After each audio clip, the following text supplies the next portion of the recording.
It's the day that we've all been waiting for. Pitchers and catchers are finally reporting to spring training. As we gear up for the 2021 season, join us for this very special episode number 100 of the Pinstripe Talk podcast, which begins right now. You are listening to the Pinstripe Talk podcast.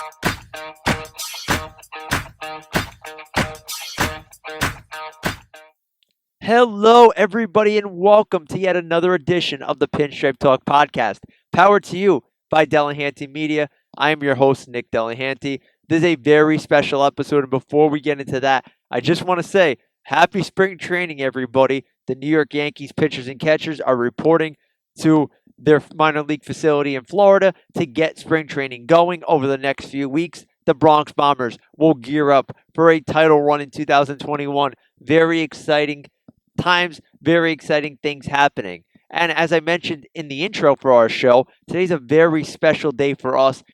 This is episode number 100 of our podcast. If you can imagine, we're 100 episodes in.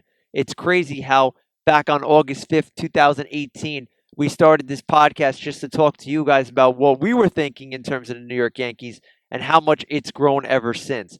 So today's a little celebratory episode, both for the podcast and for the fact that we're getting closer to New York Yankees baseball.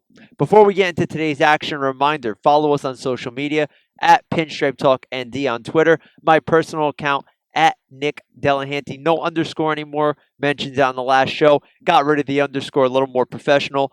On Facebook, Pinstripe Talk Podcast, and on Instagram, Delahanty Media. Go to www.delahantymedia.com for all the latest news and updates regarding the Pinstripe Talk podcast and the Delahanty Media brand as a whole. If you're a returning member to our show, or a returning listener, that is, we thank you for returning and being a part of our show. For those of you who have been around for the long haul, we appreciate your support. If you're new to the show, we appreciate you stopping by and checking us out. If you haven't done so already, subscribe to our show on Apple Podcasts. Subscribe, rate, and review on there. We're available on all podcasting platforms. You name it, we're on it. Spotify, TuneIn Radio. We're on every single podcasting platform. So check us out on whatever platform fits you best. Or if you like video streams, we also have a brand new YouTube page where you can check out our video portion of the show. That is under Delahanty Media. So there's a lot of different ways you can listen to the show. And if you're new here, we hope you stick around for some more after today's broadcast. Now, a couple of things we want to talk about. Number one, the start of spring training. The excitement of that. We're going to go into some 2021 rules. As you know, the Players Association and Major League Baseball have been working on the rules for 2021, given that, we're coming off the COVID-19 year, and COVID-19 is still a factor in today's game and in our world. So we'll talk about that. Maybe some fans in the Bronx this year got some interesting information since we last spoke about that. And then a couple of roster moves that Brian Cashman has made to kind of shore up the Yankees roster heading into the new season. So a lot to talk about. So let's get this show rolling. The start of spring training is always a beautiful thing. You wait an off season, you see your team making a bunch of moves to try to bolster up their roster, and the main goal is to get back on the field and to see your favorite team back in action. Well, again, the Yankees came up short in the postseason, and it was a rather disappointing 2020 season, not only for the fact that they came up short, and they didn't make a run to the World Series like we all hoped, but we also had a lack of baseball. Only 60 games due to the COVID-19 virus, but it appears that Major League Baseball is pushing for a full season this year. And there are a couple of things that we need to look at in terms of the season regulations, which we'll get to in a minute, but it's encouraging to see that spring training is scheduled to start on time and that the Players Association and the league itself are going above and beyond to try to make it as safe as possible to keep the season going. Now, obviously, there are precautions put in place, and as I mentioned earlier, the Yankees report to spring training today. They will be playing the same group of teams throughout spring training, so you won't see a variety of different opponents. You're going to be matched up in a kind of bubble with the same teams to avoid an abundance of contact between teams and clubhouses and try to limit the spread if anything does go viral. If something does come into place within a bubble, it's a little more manageable than, say, if the Yankees played 4 or 5 teams in a different bubble per se. So you'll see the same opponents, but it's going to be a very similar look in terms of spring training. The Yankees will actually kick off their spring training schedule on February 28th against their division rival, the Toronto Blue Jays. And then from there, they essentially play almost every day throughout March until they open up their season on April 1st at home in the Bronx against the Toronto Blue Jays. They'll actually kick off the 2021 season. That'll be a 1 o'clock start on ESPN. So that's a pretty exciting thing. Now, some regulations that are put into place for 2021, a lot of them are what we saw back in 2020. We're going back to the 162 game schedule. That's a bonus, right? Doubleheaders are going to continue to be 7-inning games, which I personally like because even if a game goes into extra innings, you are saving pitching. And if teams get bombarded with doubleheaders, it can be a little bit of an issue. The extra inning rule with the runner on second base, I absolutely hate this rule. I wish they would have gotten rid of this. Unfortunately, they decided that it was smart. I understand the reasoning, especially with pitching, trying to save arms and things like that, but I just don't like the rule. I'd rather it be enforced later on in extra innings than right away. Give teams a chance to keep the game as realistic as possible. Rosters are going to be 26 men.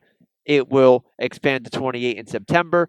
No more of that. You could have as many guys as you want in September.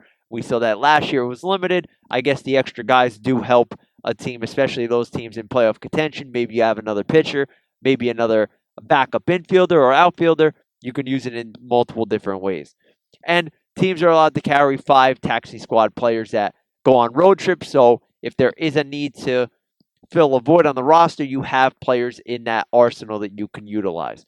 The one rule that they did get rid of, and it's a rule that I'm very disappointed they got rid of, and I hope that down the road they decide, it's better to have it, is the no DH in the National League. Last year we saw the DH in the National League, but pitchers will, at this point, be scheduled to hit as part of the everyday lineup. And I just don't find the joy or the thrill of pitchers hitting, to be quite honest with you. I'd rather see these teams have extra bats. We see it in the free agent market. How many guys are still left? And you mean to tell me that if teams had the opportunity to, actually add another bat, they wouldn't? I think it would open up the free agent market a little bit and give teams a little more flexibility. There's guys in the league that are certified DHs. Look at a Nelson Cruz, right? And Nelson Cruz is not going to go to the National League. Why? He doesn't play the field.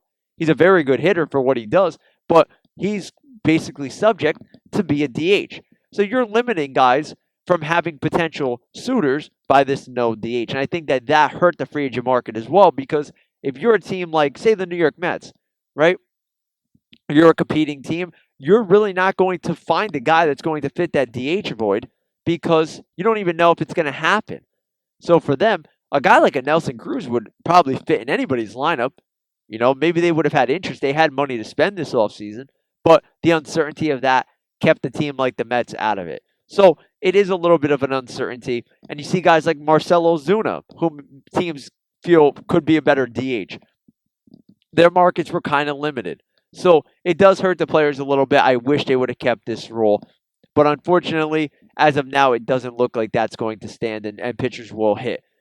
It always brings me back to Chien-Ming Wang when he got hurt against Houston running the bases, and he was never the same after that. So I think for the safety of the pitchers, I think that it's beneficial to have the DH. There's been ways that I've seen on social media and whatnot where they say, maybe you eliminate the DH once the starting pitcher's out to kind of encourage teams to leave pitchers in longer. I don't know. But I do think that there is a permanent role for the full-time DH in both leagues in this game moving forward. I just think that eventually they're going to come to their senses and realize that it's better for the game. Now, we all know that we were all deprived of being at Yankee Stadium during the 2020 season, and this wasn't just Yankee fans as a whole. This was people throughout the sport. Nobody was allowed in stadiums. It was extremely, and I mean extremely limited. You saw cutouts of fans and things like that, but it looks like people are going to be actually allowed in Yankee Stadium this year. Governor Andrew Cuomo announced that all arenas and stadiums in New York would be permitted to have fans in attendance at events starting next week, which is February 23rd.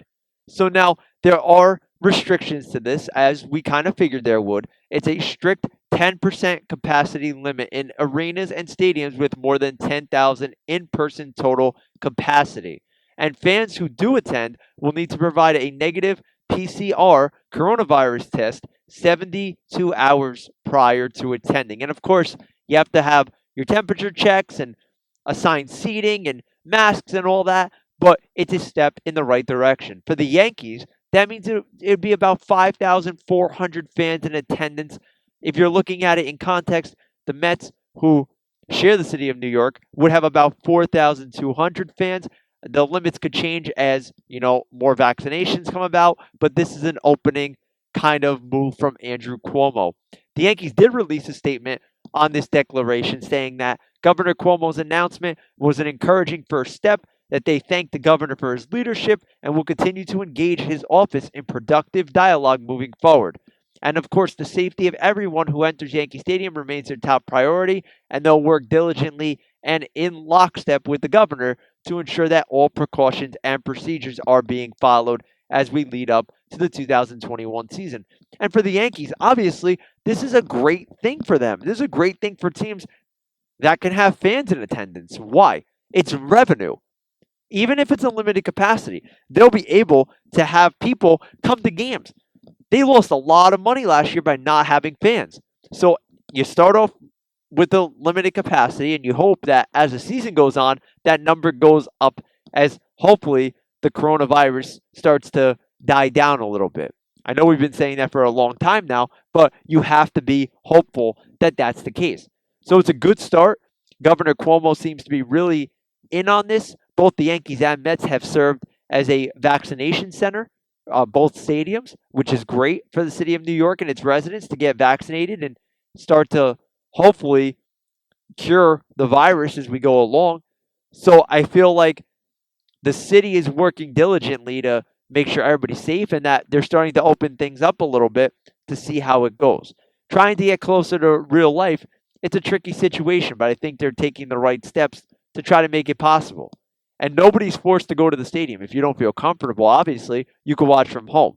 But it is open to those that say, you know what, I'm ready to get back and I'll take the precautions necessary to stay safe and healthy. So I think it's a good thing for everybody moving forward. For me, I usually get to a handful of games a year, usually 5 to 6 games, maybe even more. Last year, not going to Yankee Stadium was very weird. And, it leaves a void in you, to be quite honest, because it's something that it becomes part of you if you're a longtime fan of a team and whatnot. So to not be able to see the Yankees live and to miss out on all that exciting action, it was disappointing. I'm hopeful I could get to the stadium in 2021. Obviously, I'm going to wait it out and see how everything goes and the safety precautions and whatnot. But I think that at some point this year, we'll see that number increase of how many people can go into a stadium. And hopefully we can celebrate Yankees baseball like we're all so used to doing in the past. Now that we kind of talked about the off the field stuff and fans and spring training and things like that, let's talk about some of the moves that have happened since we last spoke. The Darren O'Day deal became official. The Yankees added him to their 40-man roster. As we talked about in our previous show, O'Day, even though he's 38 years old, has been really good lately, really good throughout his career against right-handers. He's guaranteed $2.5 million on this one-year deal. Could be a player option, which makes it a 2-year deal. And the Yankees have a way that it could become a club option for next season if he does decline that. And, for the $2.5 million, you're getting a very effective reliever for a portion of the price you would have paid Adam Ottavino. To make room on the 40-man roster, the Yankees designated for assignment Ben Heller, one of the 4 players the Yankees acquired in the Andrew Miller trade. Heller was coming off Tommy John surgery, made 6 appearances in 2020. The 29-year-old was released 2 days after he was designated for assignment. He's a guy that I could see the Yankees possibly looking to bring back on a minor league deal, keep him in the organization. It seems like they're pretty high on this guy, but for now, he'll be looking for a role elsewhere, probably explore some opportunities with another team that is seeking bullpen help. Really didn't get much of an opportunity with the Yankees over a 4-year span, appeared in 31 games. His career high came in 2016 when he pitched in 10 games, only a total of 31 and a third innings. So, yeah, it was a little surprising to see the Yankees DFA Heller to clear up this roster space for O'Day, but I'm assuming that the Yankees figured, why give up a position player when you're adding a pitcher, subtract a pitcher, and Ben Heller, unfortunately, was that guy. So that's a big move for the Yankees. Expect O'Day to be used in multiple roles. You'll see him late in games, maybe even in the middle of games. He'll be used in high leverage situations because I think that Aaron Boone's going to grow accustomed to really liking having him in the bullpen, given the funky delivery and his ability to get right-handed hitters out. And we have a lot of very good right-handed hitters in the American League that he'll be matched up against. So that's the big move that the Yankees made official recently. They also have made 3 signings over the last couple of weeks that I want to discuss with you. That come in the form of Jay Bruce, Robinson Chirinos, and Justin Wilson. Now, let's start with Jay Bruce. It seems like the Yankees have been linked to this guy forever.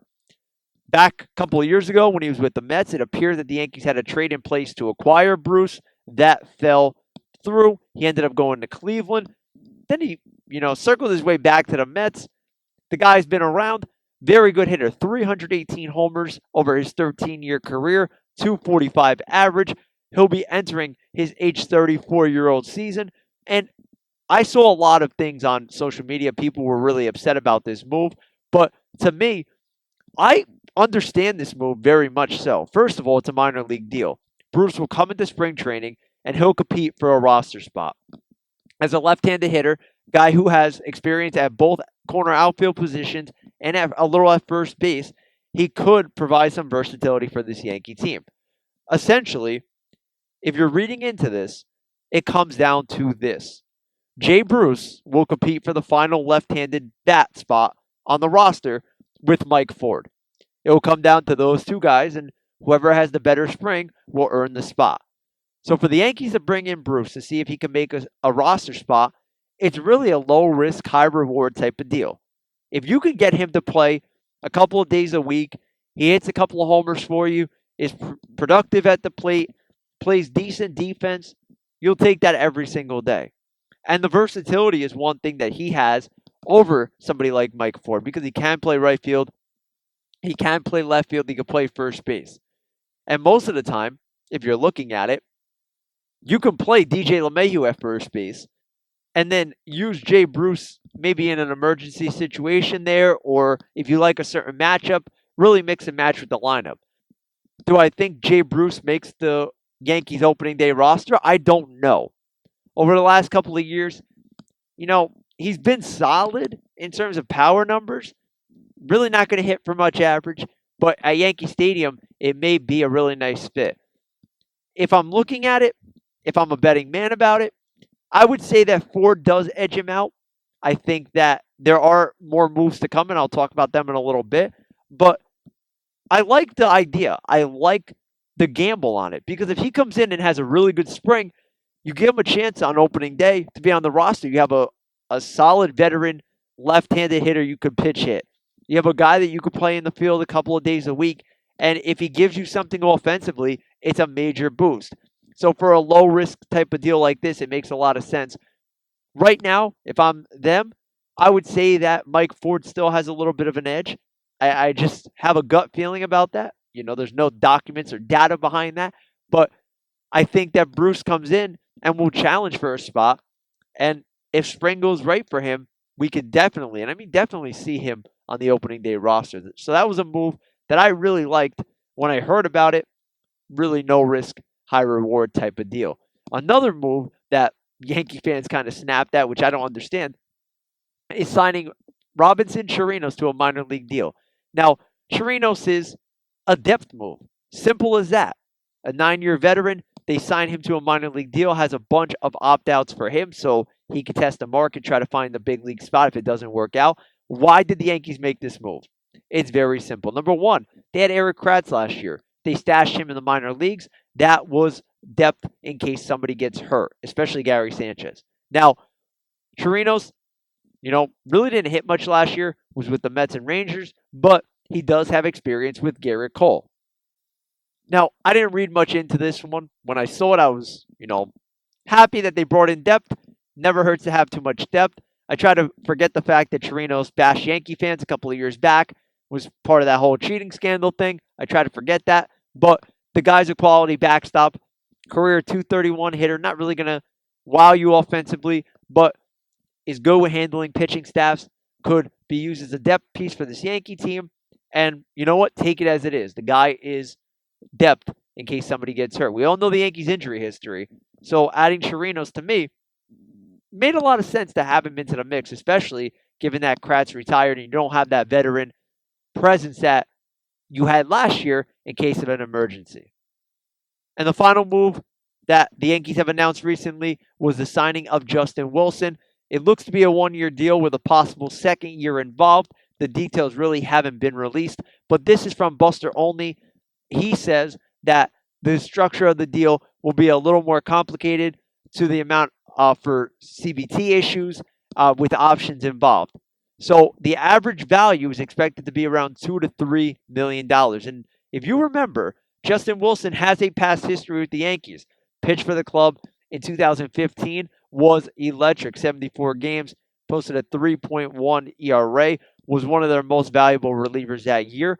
That following offseason, before the 2016 season, the Yankees made a trade to send Wilson to the Detroit Tigers, and what they got back for him was a pretty good return. Louis Cessa and Chad Green. So now Wilson will be reunited with the Yankees, and he'll be united with the two guys he got traded for. I love this move. You get Wilson for even say $3 million, and you get O'Day for 2.5. You're paying two very quality relievers for almost half the price of what you would have paid Adam Ottavino. So bravo to Brian Cashman for not only being able to get rid of Ottavino's deal, but for shoring up the pen. Look at the Yankees bullpen. Chapman, Britton, O'Day, Green, Wilson, Loizica, Cessa. I'm sure I'm missing somebody, but look at the depth, right? Coming off of a shortened season, that's going to be very important. You're going to need those arms. And I didn't even mention some of the guys that could factor into the bullpen. You have Gill. You have Nick Nelson. You have a bunch of guys that the Yankees have stashed in the minor leagues that could make an impact. So I absolutely love this deal. When they said they were talking to Wilson, I absolutely loved it. I was thinking they were going to try to get a Trevor Rosenthal, but I will definitely take Justin Wilson, add another lefty to the pen. I think the Yankees bullpen has so much flexibility now because you add that second left-hander, you add a guy like O'Day, like I mentioned earlier, with that funky delivery. It just makes a lot of sense to me, and I really like where the Yankees bullpen is going at this point and at this time. Now, obviously, we don't know if the Yankees are done, but if they are, bravo to Brian Cashman for making this happen. So we have some roster moves. We're in spring training now. It's kind of weird to say, but is the Yankees roster really done? Are they finished as we head to opening day? That is a very interesting question to me, and I had to pause there to think of the right wording. Do the Yankees still bring back Brett Gardner? And there's been speculation that some people say they've had talks, some say they haven't. But if you're looking at this team right now and you see a signing like Jay Bruce, does the signing of Bruce kind of indicate the Yankees are ready to move on from Gardner? And I see it from both sides. First of all, I'm a big Brett Gardner fan. I've liked him for a very long time. I love what he's done for the organization. I think that he's been very valuable throughout his career. He's a true Yankee. Loyal, hardworking, comes to the ballpark every day, gives you the best effort he can, plays, through everything. But I also think that the Yankees are looking at this and say, Father Time may be hitting Brett Gardner. And I still think there's a lot of baseball left in him. I think that he could be a contributing piece in most teams' outfield platoon. But the one thing that I am scared of is if you bring back Brett Gardner, does that take away at bats from Clint Frazier? I want Clint Frazier to be the everyday left fielder. I want him to play 6 days a week, give him a day off here and there, but I don't want him platooning. I think that would be the worst thing the Yankees could do. And you have a guy like Mike Tauchman who, if you bring back Gardner, you got to make a decision on what you're going to do with Tauchman. You have Miguel Andujar. What do you do with him? I know he's not a true outfielder, but they do try to play him in the corner outfield and try to get him at bats there. You have Estevan Florio, who's knocking at the door. So I think that the Yankees are looking at this and saying, do we really need to bring back Brett Gardner? And they're coming close to the $210 million luxury tax, which is something they're very concerned about staying under. So how does that factor in for Gardner? Do I think that a reunion is possible? Yes, but I think that it's going to be on the Yankees' terms and the Yankees' terms only. I don't see a scenario where Gardner gets, you know, the money that he got in years past. If he does come back, I expect it to be for very low money. And the Yankees are going to have to say to him, look, if you want to come back, it's going to have to be at a lower salary than you're accustomed to getting. And I think that can get ugly because Gardner may look at it and say, I've been loyal to this organization my whole career. I've been nothing but good to the organization my entire professional baseball time. And this is how I get treated toward the end. It's a sticky situation. And I think that right now, the Yankees are content with what they have. If a right deal falls in place for Gardner, I think they jump on it. It never hurts to have as much depth as possible, especially given how many injuries the Yankees have had in the past couple of years.